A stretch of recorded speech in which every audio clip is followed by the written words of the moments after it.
우리 성도님들 얼굴을 보니까 너무 감사하고요. 마치 여러분들의 얼굴을 보니 하나님의 얼굴을 보는 것과 같이 너무나도 기쁩니다. 앞으로 우리 미랄교회가 소망이 있으려면요, 배우는 곳에 힘써야 되고요, 또 모이는 곳에 힘써야 됩니다.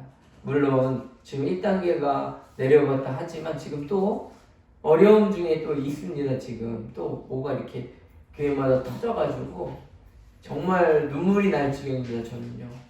저는요, 좀 괜찮아졌다 싶으면 또 그러고, 괜찮아 싶다 그러면 또 그러고, 주님의 긍휼하심과 자비하심이 우리 한국 땅 가운데 임하여 질 수 있게 되기를 위해서 날마다 기도해 주시고요. 특별히 우리 어르신들 있잖아요. 교회에 건강을 잃지 않도록, 우리 성도들 모두가 건강을 잃지 않도록 여러분들이 중보해 주시기를 부탁을 드립니다.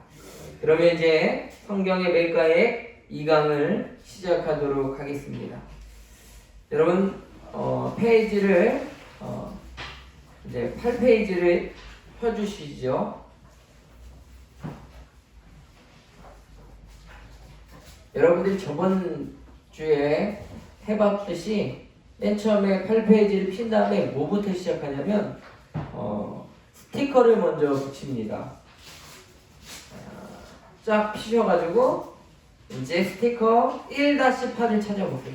1-8을 찾아보면 요런 이제 대나무에서 불이 쪼르르륵 흘러나오는 게 있는데, 그거를 이제 8페이지 있는 곳에 사람을 통해 쓰신 성경 있는 쪽에 이 네모칸에 여기다 붙여주시면 됩니다.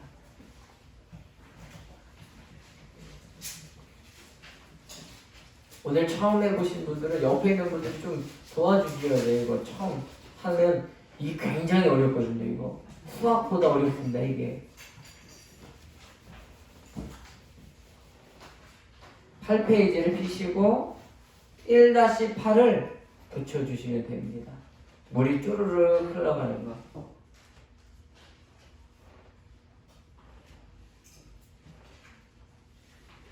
다 붙이신 분은 아멘 합시다. 아유, 우리 교회는 너무 잘해요. 거의 카이스트급이에요. 네. 먼저 오늘 이제 첫 번째 이제 들어갈 말씀은, 성경은 하나님께서 사람을 통해서 기록하신 책이라는 거예요. 뭐라고요? 성경이 하나님께서 누구를 통해서 기록하셨다고요? 네, 사람을 통해서 기록한 책입니다. 그런데 사람을 통해 기록하다 보니까요, 사람마다 이제 강원도 말을 쓰는 사람도 있고요, 전라도 말을 쓰는 사람이 있고요, 또 경상도 말을 쓰는 사람, 거시기 하네 하는 사람들도 있고요, 아따 뭐 이런 것도 쓰는 분들도 있겠죠. 그러니까 성경을 하나님께서 사람을 통해서 기록했기 때문에 그 성경 저자에 따라서 문체가 조금씩 달라진다는 것을 알 수가 있습니다. 우리가 이렇게 가정해 봅시다. 이제 여러분들이 사람을 통해 쓰여진 성경을 기억하려면 이 그림만 기억하시면 돼요. 약수터에 갔는데 이제 대나무 물관에 있어요. 대나무 물관을 통해서 약수물이 빠져나왔다고 생각합시다. 그러면 물이 무슨 맛이 나냐면 대나무 맛이 살짝 배어서 나와요. 그럼 어떻게 했습니까? 먹는 사람이 이거 대나무 물인가? 대나무 물인가? 라고 착각하게 되죠. 그렇지만 아무리 이 약수물에 대나무 향이 배어있다 하더라도 물 자체의 성질은 변함이 없는 것처럼 하나님의 영감, 하나님의 말씀 그대로 성경에 쓰여 있지만 대나무 향, 그러니까 저자마다 다른 직업이라든가 개인의 독특한 문체가 성경에 반영되었다는 것을 알 수가 있습니다. 예를 들어서 여러분, 마태의 직업을 아시는 분 한번 손을 들어보세요. 마태의 직업, 새로 시작하네. 세리. 성경 박사들 다 모이셨군요. 마태의 직업은 세리예요. 오늘날로 말하자면 양천구 세무서에 근무하는 세무 공무원격 정도 되는 겁니다. 그렇다 보니까 뭘 잘하냐면 분류를 잘해요. 지방세는 여기에, 토지세는 여기에, 인도세는 여기에 착착 정리하는 수준이 아주 기가 막힌 거예요. 그럼 성경을 쓸 때 어떻게 썼을까요? 정리하는 습관이 있습니다. 예수님의 비유는 비유대로 모아놓고, 설교는 설교끼리 모아놓고, 또 중요한 사건들은 사건대로 모아놓는 겁니다. 이렇듯이 문체가 쓴 저자에 의해서 조금씩 달라요. 근데 너무나도 놀라운 거, 저번 주에 몇 명의 저자가 썼다고 했죠? 기가 막혀. 40명이라고 하는 그 저자, 약 40명이라고 하는 저자가 성경을 썼음에도 불구하고 몇 가지 주제입니까? 몇 가지 주제? 단 한 가지 주제. 예수 그리스도가 십자가에 달려 들어가신 예수님을 목표로 쭉 정해진 거예요. 그러니까 우리가 생각해 봤을 적에, 아니 사람이 쓰면 좀 뭐가 문제가 있을 수도 있겠거니 하지만, 우리 주님께서 이 모든 저자를 성령의 감동을 입혀주셔서 공간을 초월하시고 또 시간을 초월하사 마치 한 편집자가 책을 편집하듯이 모든 것을 다 통일성 있게 성경을 써주셨다는 겁니다. 이것을 바로 우리는 뭐라고 하냐면 유기 영감설이라고 합니다. 여기 유기적 영감설이라고 이제 네모칸에다가 여러분들은 쓰셔야 되는 거예요. 쓰면서 들으세요. 유기 영감설이란 하나님께서 기계적으로 성경을 타이핑하듯이 적으라고 하신 것이 아니라 유기체인 이 사람이 영감을 받아서 기록된 책이다 이 말입니다. 그래서 여러분들 혹시나 왜 마태복음은 이렇게 써졌는데 마가복음은 이렇게 써졌고 왜 누가복음은 이렇게 써졌는데 요한복음은 왜 이렇게 써졌는가 라고 궁금해하실 거예요. 그것은 이 유기적 영감설 때문에 그래요. 그러나 내용이 빗나가지 않아요. 모두가 다 예수 그리스도의 포커스를 맞추고 있다는 것, 이거 너무 놀라운 사실입니다. 그러므로 여러분들, 하나님께서 사람을 영감을 주셔서 쓴 책이 성경이고 그것을 유기적 뭐라고 한다고요? 영감설이다 라고 한다는 것을 기억해 주시기를 바랍니다. 다음입니다. 다음에 이제 여러분들 이제 또 이거를 또 붙여야 됩니다. 스티커 1페이지에 그림이 4개가 있는데 4개를 이거 순서대로 이렇게 다 이제 붙여주세요. 아브라함이 별을 보고 있는 거, 또 이제 뭐 룻인가요? 이 사람? 보아스인가요? 라합과 이제 룻이 있나요? 네. 그리고 이제 이렇게 사람들이 이렇게 무지개로 이렇게 걸려 있는 거를 탁탁탁 붙이시면 됩니다. 1페이지에 있어요. 스티커.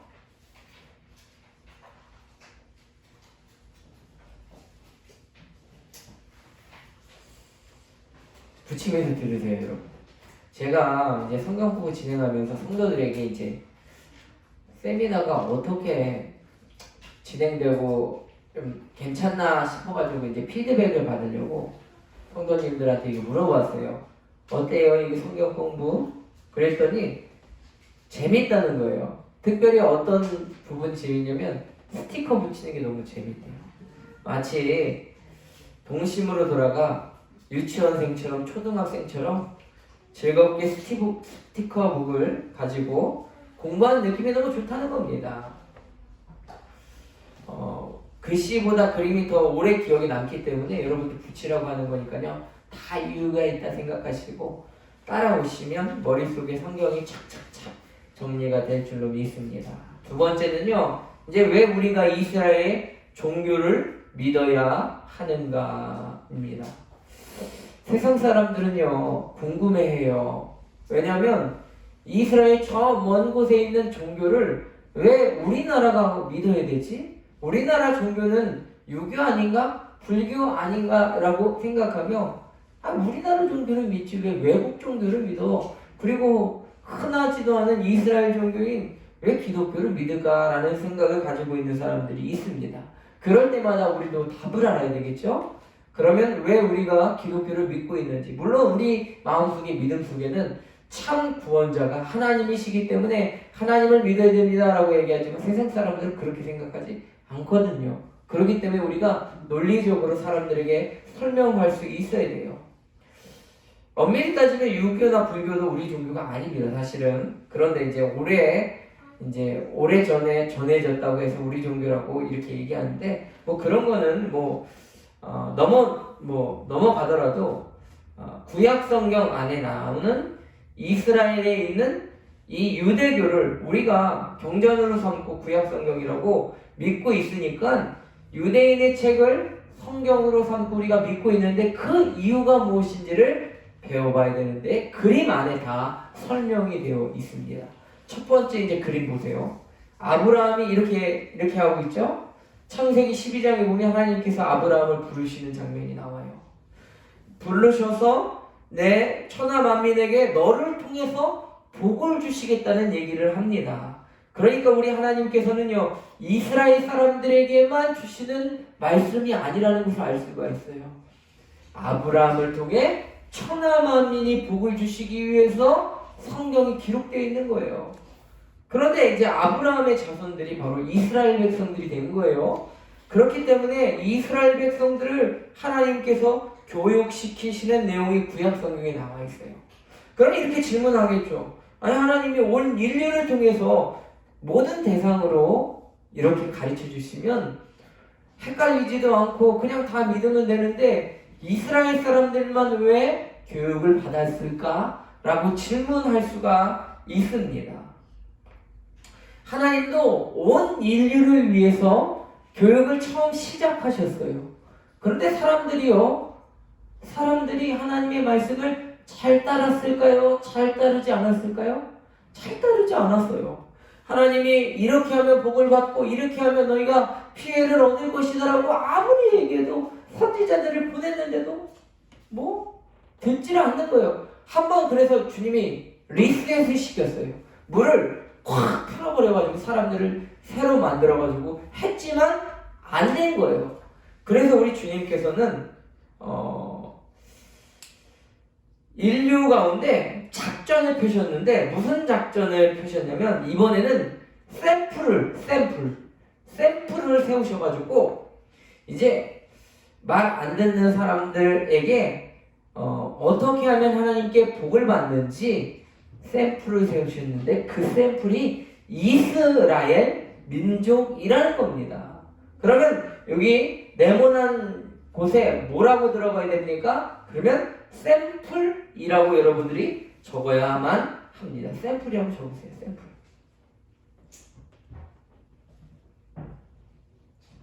그러니까 이스라엘 민족은 전 인류의 샘플에 불과한 거예요.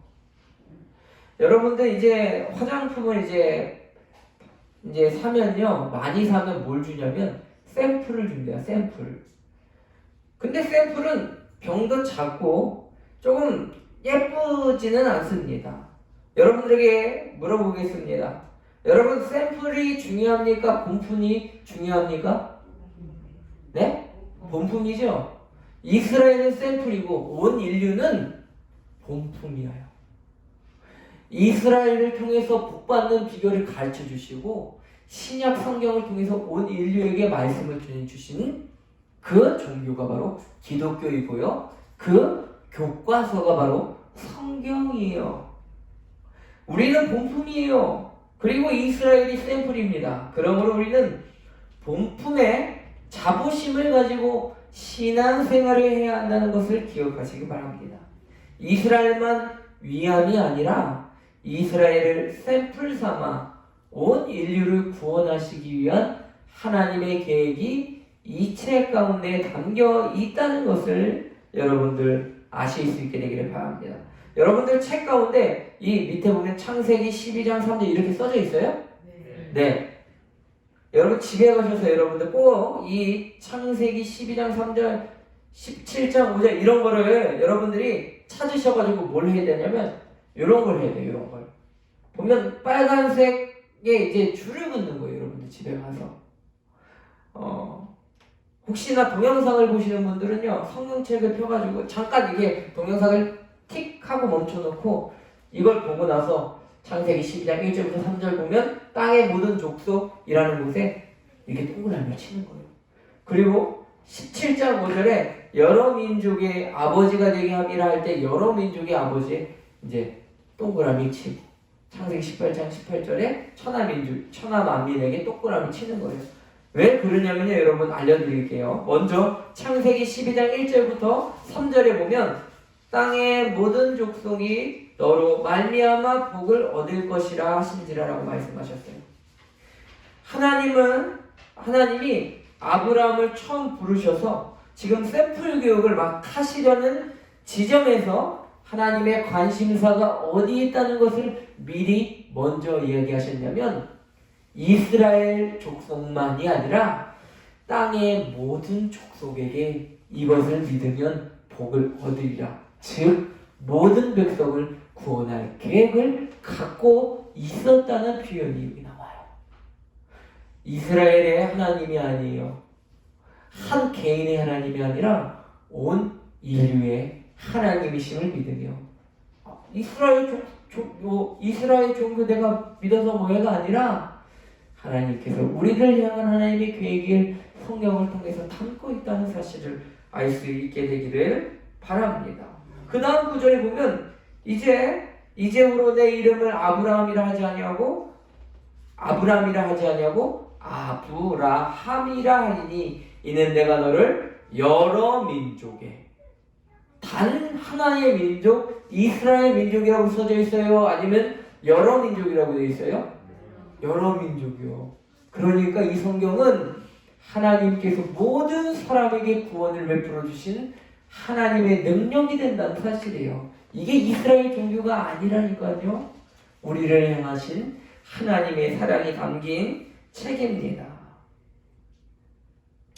이렇게 구약시대에 하나님께서 천하만민 온 인류에게 관심을 가지고 그들을 구원하실 계획을 가지고 있다고 이야기하셨어요. 그럼 물어보겠습니다. 구약 성경에만 하나님께서 이렇게 쓰신 것이 맞을까요? 아닐까요? 여러분 신약 성경에도 나와 있어요. 여러분 마태복음 1장에 보면 무슨 내용이 나와 있을까요? 아시는 분 있어요? 가장 많이 저기 있는 단어가 뭐냐면 낫고예요. 낫고. 그럼 누구의 족보를 이야기하고 있죠? 예수 그리스도의 족보요. 근데 신기한 점이 있어요, 여러분. 아까 전에 그림 보셨죠, 여러분들? 그림에 보면은 요 두 번째 여인이 이제 곡식단에 이렇게 끌고 모으는 이제 모습이 나오죠. 지금 두 번째. 그리고 세 번째 줄을 이렇게 홍줄을 매닫는 부분이 나와요. 예수님의 족보 중에 누가 있다는 거예요? 라합과 또 누구요? 룻.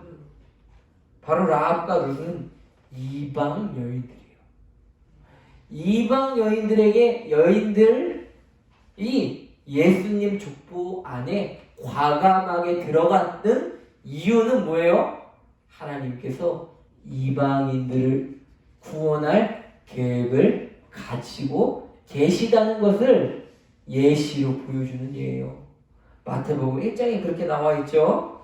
그리고 로마서 1장 16절에 보면 이런 말이 나와요. 내가 복음을 부끄러워하지 아니하노니 이 복음은 모든 믿는 자에게 그러니까 이스라엘만 구원해 줄 것이 아니라 모든 믿는 사람에게 주시는 하나님의 거룩한 책임을 알 수 있어요. 먼저는 유대인이 누구예요? 이스라엘. 그리고 헬라인은 누구예요? 이방인을 이야기하고 있는 거예요. 여러분 저번 주에 헬라어는 누구의 언어라고 했죠? 그로 시작한데 그리스어예요. 왜 그리스인들만 구원해 주신다는 얘기가 아니라 그리스인을 지정하사 모든 인류를 대표해서 그리스인이라고 얘기한 거지, 유대인, 헬라인 딱 두 그룹만이 하나님께서 구원해 주신다는 게 아니라 모든 인류, 유대인과 이방인은 모두가 구원을 베풀어 주시는 하나님의 능력이 이 성경 가운데 나타나 있다는 것을 알 수가 있습니다. 로마서 3장 29절에 보면 이방인 나와 있고요. 또 갈라디아서 3장에 보면 너희 유대인이나 헬라인이나 모두가 다 나와 있고요. 요한계시록 마지막 책에도 각 나라와 족속과 백성과 방언, 각 나라가 어디예요? 온 인류예요. 그러면 족속이 뭐예요? 각 족속이라는 뜻이거든요. 각 족속은 뭐예요? 똑같은 뜻이에요. 백성 똑같은 뜻이에요. 방언 똑같은 뜻이에요. 온 인류를 구원해 주시겠다는 하나님의 선포가 있는 거예요. 그럼 우리가 기본적으로 생각하길 이 성경은 유대인의 책이 아니라는 것을 알 수가 있습니다. 이 종교는 유대인의 종교가 아니라 온 인류를 구원하시기 위한 하나님의 사랑이 담겨있는 그런 책이고 종교이라는 것을 아실 수 있게 되기를 바랍니다. 다음으로 좀 넘어가도록 하겠습니다. 아브라함과 사라의 이름. 또 스티커를 좀 붙여봐야 되겠죠? 또 워크북 9페이지를 보시고요. 1-9라고 써져 있는 스티커를 여기다가 붙이시면 됩니다. 너무나도 잘 따라오시고 있습니다.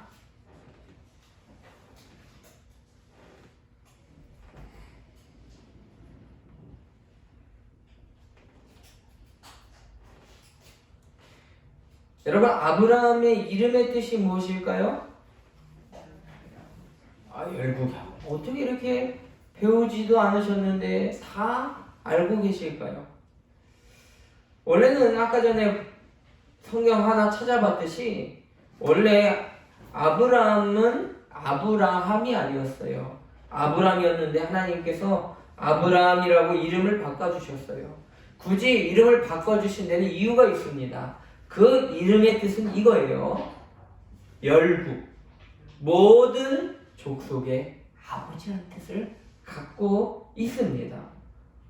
그러니까 우리는 이것을 통해 성경이 유대인만의 책이 아니라 이스라엘 민족만의 책이 아니라 모든 민족을 구원하신 하나님의 계획이라는 것을 알 수가 있어요. 사라도 나오죠. 사라의 첫 번째 이름이 뭐예요? 이 원래 사라였어요. 근데 우리 주님께서 이름을 바꿔주신 데는 그 뜻이 있다는 거예요. 그러면 사라의 뜻은 뭐라고 해요? 열국의 어머니입니다. 어머니. 네. 여기서 열국이라는 뜻에 여러분 집중해 보세요. 열국은 여러분 쓰세요. 이렇게 이스라엘만이 아닌 모든 나라. 열국이라는 뜻이요.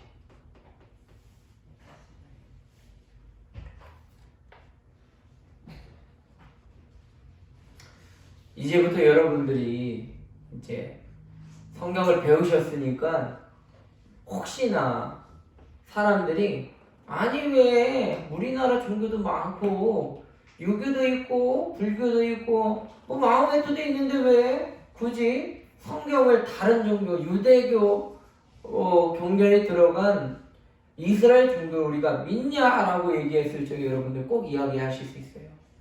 아브라함을 통해서 하나님께서 온 인류에게 복을 주시기 위해서 복음의 계획을 갖고 계셨다. 근데 첫 번째는 원래 온 인류에게 다 가르쳐 주셨는데 말을 안 들어서 샘플링을 보여주셔서 아브라함의 후손이 이스라엘 백성들을 샘플링 하셨다. 그리고 나서 우리들에게 전해진 바가 그거다 하시면서 어디에 나와 있냐면 창세기 어디에 나와 있어 너네들 그런 뜻이 있어 라고 얘기하시면 여러분들 기가 막히게 잘 안다고 소문이 날 겁니다. 그럼 다음으로 좀 넘어가도록 하겠습니다. 자, 그 다음 그림 워크북 9페이지 아래쪽 보시면 이제 모래시계 그림이 나와요. 4개를 붙이셔야 되는데 스티커북 3페이지에 보면 그림이 있어요. 하나, 둘, 셋, 넷.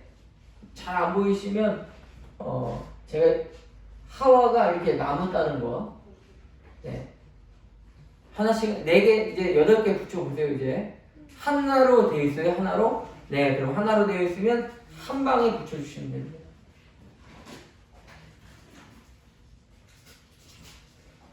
스티커북 3페이지에 있어요. 3페이지.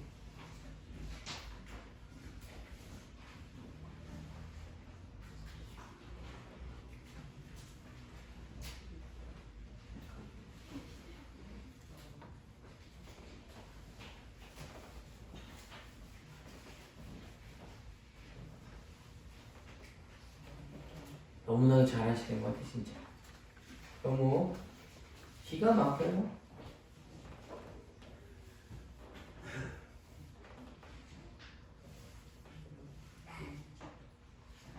조금 전에 제가 성경 속의 샘플 교육을 말씀드렸는데, 이 샘플이 하나님께서 이스라엘 민족들을 샘플로 삼아서 하셨다고 제가 얘기했죠. 근데 처음 성경이 이스라엘 민족으로 샘플 교육을 제안했던 건 아니에요. 처음 인류가 왔을 적에는 하나님께서 모든 인류에게 이 교육을 시켜주셨습니다. 첫 번째, 모든 인류라고 쓰시면 됩니다. 모든 인류. 모든 인류가, 물론 당시에는 인구수가 2명에 불과했겠죠. 아담과 하와. 아담과 하와를 통해서 그 모든 인류의 이야기로 시작합니다. 네. 그런데 하나님께서 전 인류가 인구도 많아지고 흩어지고 사는데 뭘 했냐면 하나님께 불순종을 하는 거예요. 막 탑을 쌓고 하나님보다 높아지려고 하질 않나? 아니면 막 하나님을 대적하질 않나? 하나님께서 순리대로 사용하라고 아내와 저기를 주셨는데 막 자기 육체의 정욕대로 그 여자를 막 사용하니까 하나님이 화가 나시는 거예요. 안 되겠다. 작전을 변경하자 해서 샘플을 사용하셨다고 했죠. 그것이 바로 이스라엘. 두 번째는 이스라엘이라고 적으시면 됩니다.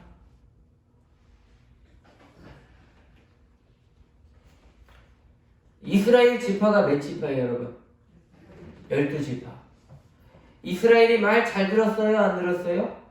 안 들었어요. 출애굽해가지고 하나님 말씀 잘 들으면 복 받을 거라고 그렇게 신앙생활에서 하나님께서 얘기하셨는데 내려오자마자 뭘 했어요? 우상 숭배하고 막 그런 짓 했어요. 물 없으니까 또 뭐 했어요? 불평했어요. 또 광야 가다가 또 다시 돌아가자고 막 얘기를 해요.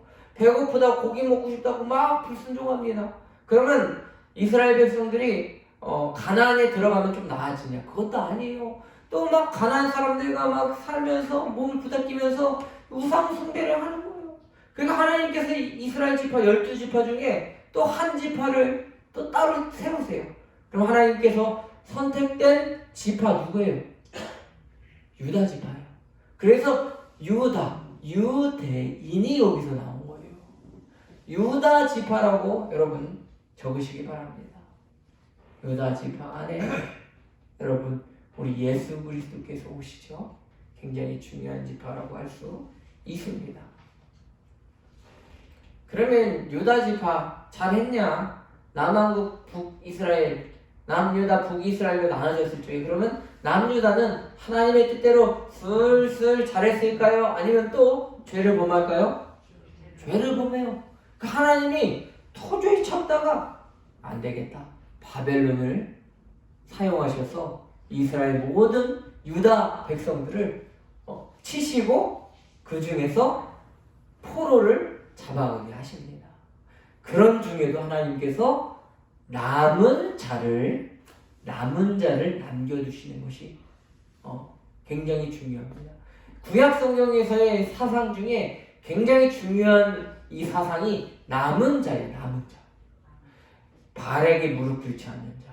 또 그렇게 바벨론으로 끌려가도 끝까지 하나님을 섬기는 자. 뜻을 굽히지 않고 하나님만 사랑하는 자. 마치 오늘 세상 속에 불리움받은 우리들과 같이 남은 자를 주님께서 남겨놓으셨다가 드디어 누가 나오시냐면 신약의 시작인 예수 그리스도가 우리 가운데 오시는 겁니다. 성경의 주인공이 예수님이라고 했어요. 드디어 이제 예수 그리스도가 나오시고 예수님이 몇 명의 제자를 부르셨죠? 12제자를 훈련시키십니다. 예수님을 통해서 12제자. 12제자가 이제 훈련을 받고 맨 처음에는 하나님의 뜻대로 하는 것 같은데 예수님이 십자가에 달려 돌아가시자가 뿔뿔이 다 흩어지는데 기다리라고 하신 성령을 받은 다음에 뭐가 시작돼요? 이제 초대교회가 시작되고 제자들이 전도해서 초대교회 성도들이 나오는 겁니다.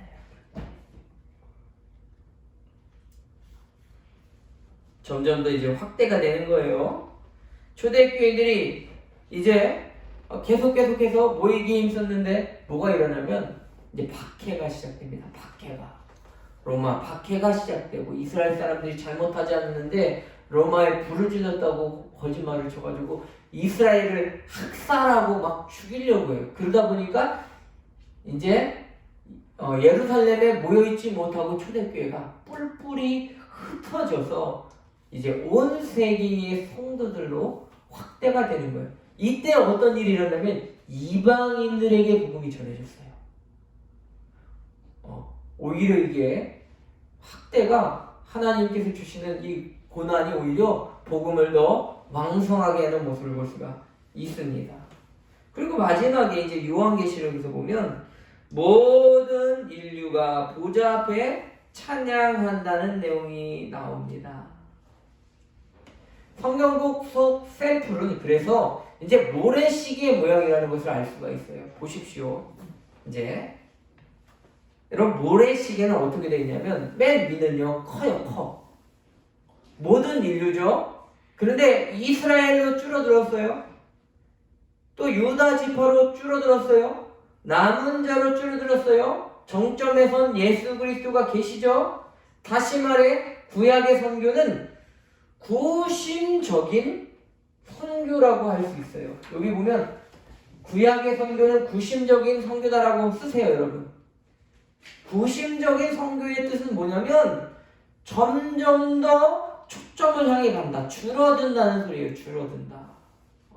범위가 점점 좁아지는 거예요.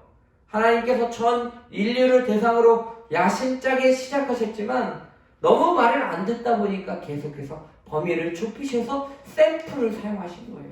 그리고 예수 그리스도께서 정점을 찍은 다음에 신약 시대에 들어와서는 원심적인 선교가 시작되는 거예요. 다시 예수 그리스도를 통해서 복음이 어떻게 되는 거예요?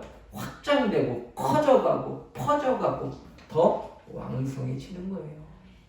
예수 그리스도가 온전하신 복음이 되니까 과거에 있었던 행위적인 구원이 아니라 믿음으로 말미암아 구원을 받는 사람들이 모든 백성들이 그렇게 주의 사랑으로 구원을 받게 된다는 이야기가 성경에 기록되고 있는 내용입니다.